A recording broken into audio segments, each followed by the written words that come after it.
Hello students, today we are going to discuss the last chapter of our textbook from Civics, Directive Principles of State Policy and Fundamental Duties. In the last two chapters, we studied the fundamental rights guaranteed to us by our Constitution. We also learned what rights Indian citizens enjoy. We also discussed that our rights have judicial protection. We understood the importance of fundamental rights in our individual and public lives. And with this background, today we shall now understand what the directive principles of state policy are. Let's start. Fundamental rights put restrictions on the power of the government. A few such restrictions upon state are listed below. The first one is, state shall not discriminate between and among the citizens on the basis of caste, religion, language or gender.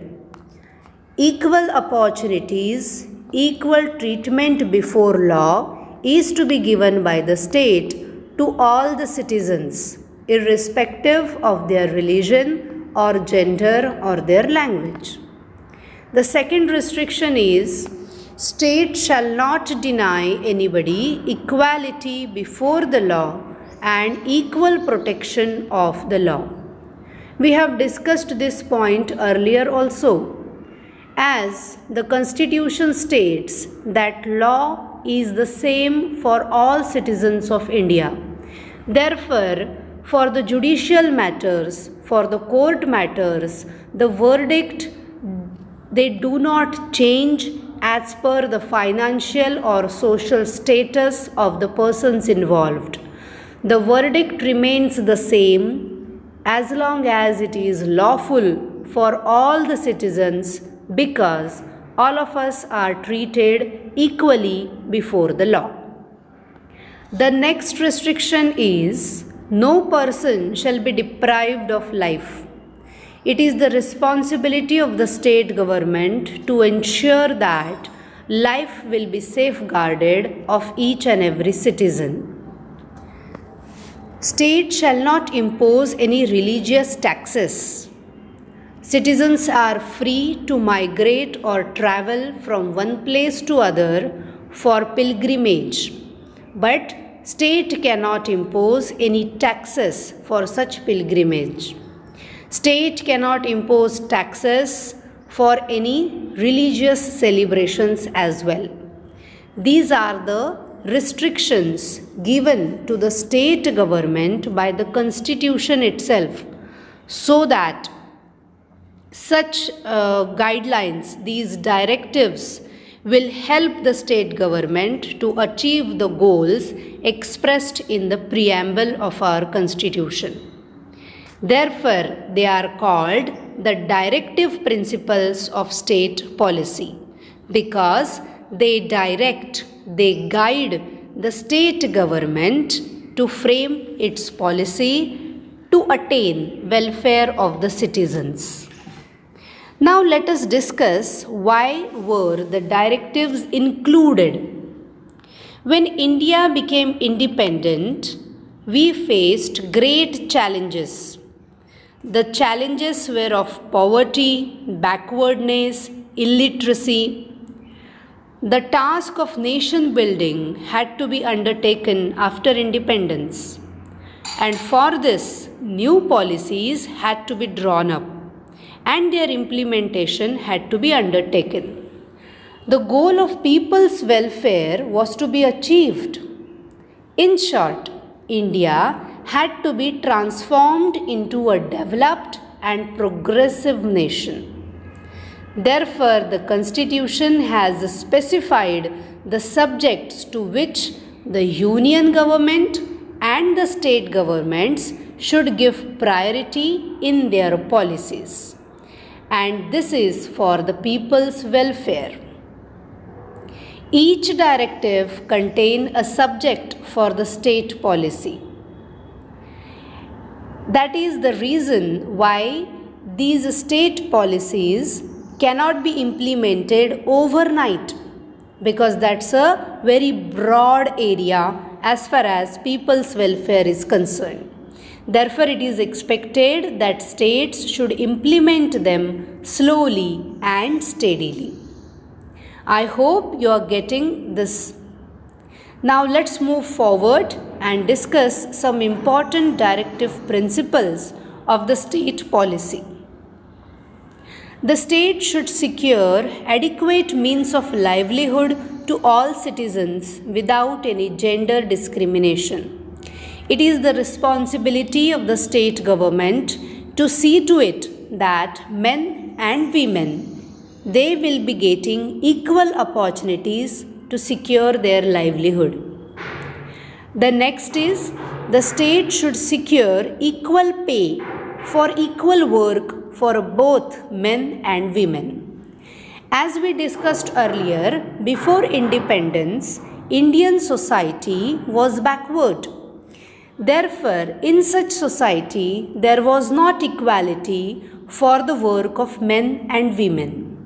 Priorly, women were paid less wages for the work that they are doing along with the men. However, men were paid more wages for the same work. After independence, as per the directive principles for the state policy, the state government has to see to it that men and women get equal pay for the equal work. This is how this directive principle helps the state government to bring about equality in the society.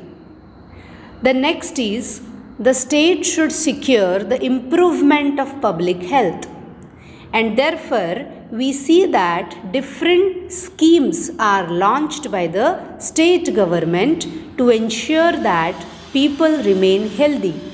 Let us take example of the very current situation.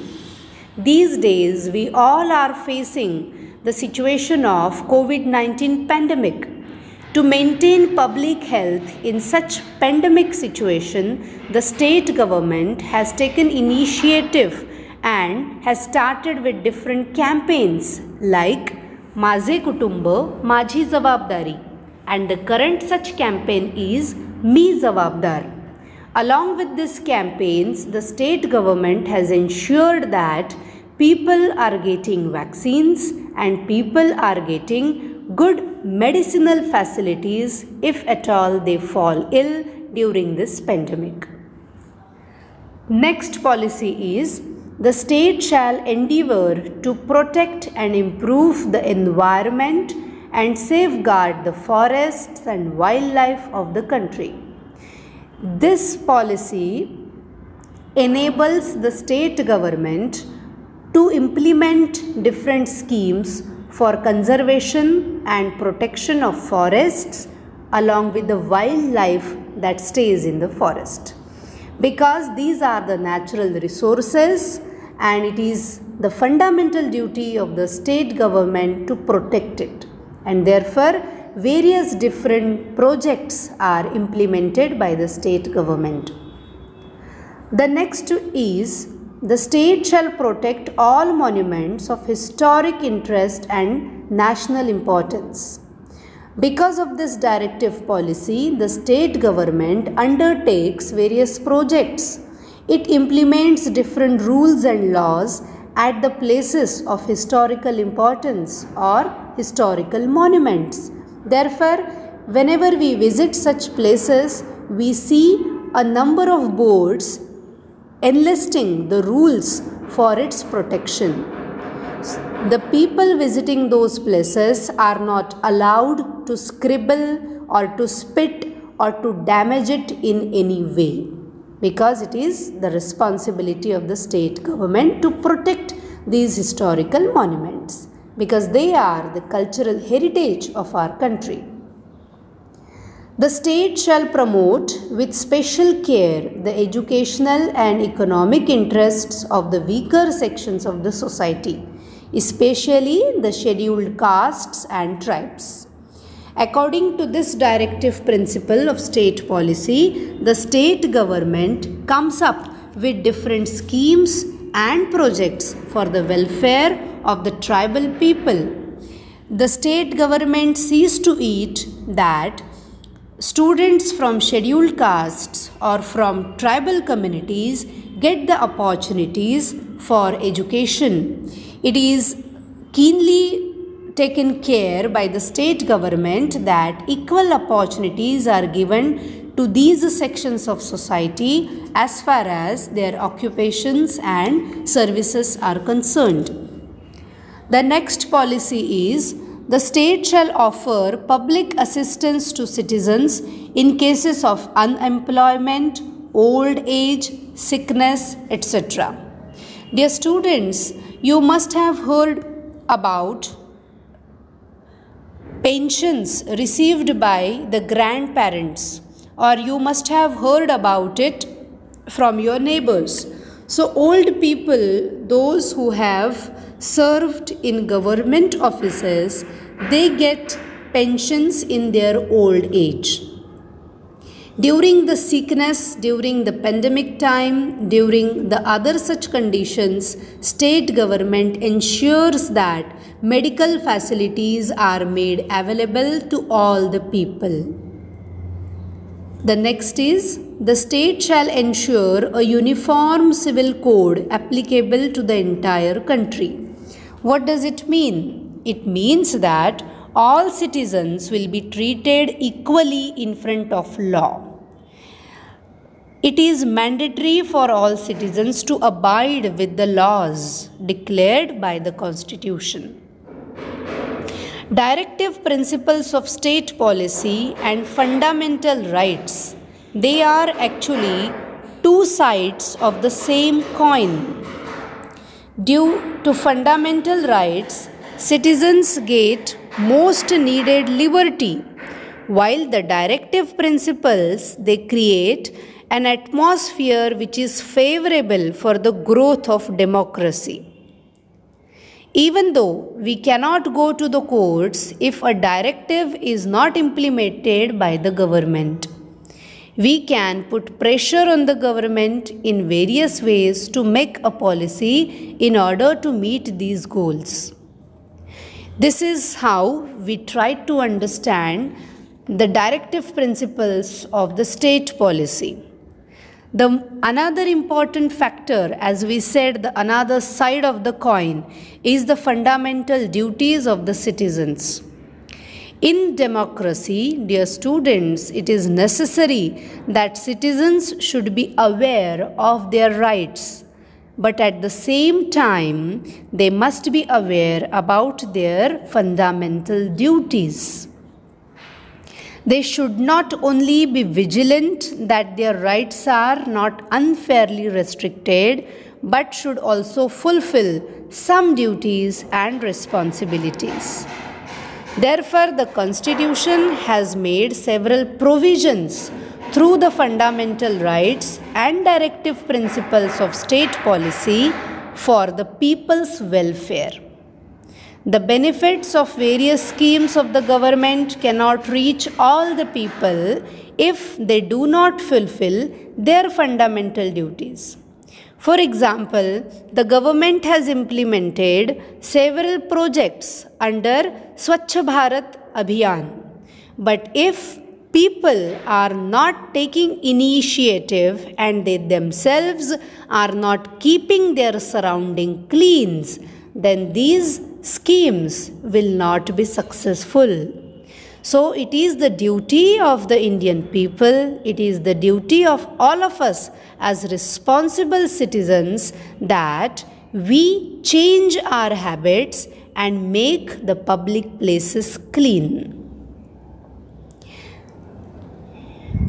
So let us discuss some fundamental duties of Indian citizens. The first one is to abide by the Constitution and respect the national flag and the national anthem. Second is to cherish and follow the noble ideals which inspired our national struggle for freedom. With this view only, every year we celebrate the National Festival of India's independence and we try to inculcate the values that the freedom fighters gave us. Our next duty is to uphold and protect the sovereignty, unity, and integrity of India. For this, we need to treat each other equally well.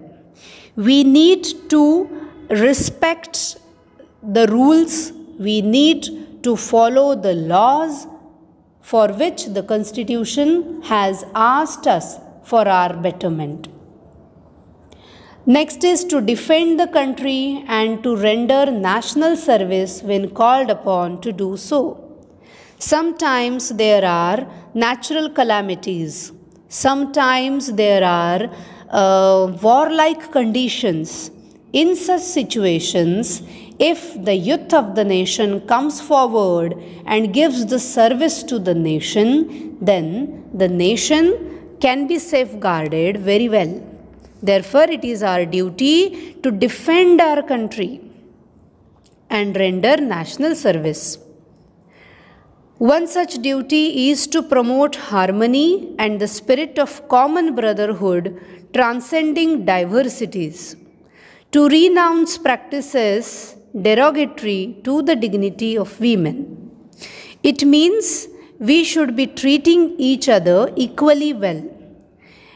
We are of different religions. We must respect each other's religion. We must share our joys when everybody around us is celebrating the festivals of their own religion. We should take part in that. Along with that, our behavior should be in a way that we protect the dignity of the women. What does it mean? We should respect every woman around us. It may be your mother, it may be your teacher, it may be your grandparents, it may be any woman around you. We must learn to treat them with respect and dignity. Our next duty is to value and preserve the rich heritage of our composite culture. For this reason, we must come united. We must try to gather information about our old culture.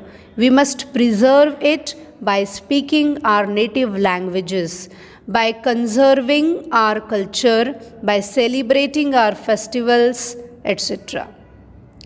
To protect and improve the natural environment and to have compassion for living creatures is one such fundamental duty of all of us. For this, we can take every small step that is in our hand. We should see to it that we do not cut trees. We should see to it that we use least number of natural resources.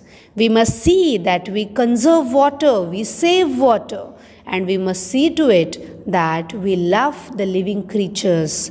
We try to contribute in the protection of wildlife. Dear students, our next duty is to develop the scientific temper, humanism, and spirit of inquiry and reform. This will help us to live a rational life. To safeguard public property and to abjure violence, to avoid violence and to protect public property is our duty. To strive towards excellence in all spheres of individual and collective activity so that the nation constantly rises to higher levels of endeavor and achievement. Dear students, it is our duty that we study well. It is our duty that we do legal occupations. It is our duty that we pay the taxes. It is our duty that we save our natural and historical heritage. If we do that, then only the nation makes progress and we can take it to the level of development. Every citizen of India who is a parent or guardian should provide opportunities of education to his or her child or ward between the age of 6 and 14 years. Your parents are responsible citizens of India, and for that reason only they are taking care that you people are getting educated. But we can see that there are other children who are too poor and have to help their parents to earn livelihood.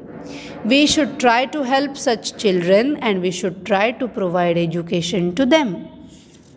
These are the different duties that we all must follow because they are the basic fundamental duties of all of us as the citizen of India. Dear students, this year in the beginning in the civics section we got introduced to the goals and characteristic features of India's constitution. We also considered the rights of the Indian citizens and the legal protection guaranteed to these rights by our constitution. We understood the directive principles of state policy and the fundamental duties of Indian citizens in this last chapter. Dear students, next year we shall study administration of our country.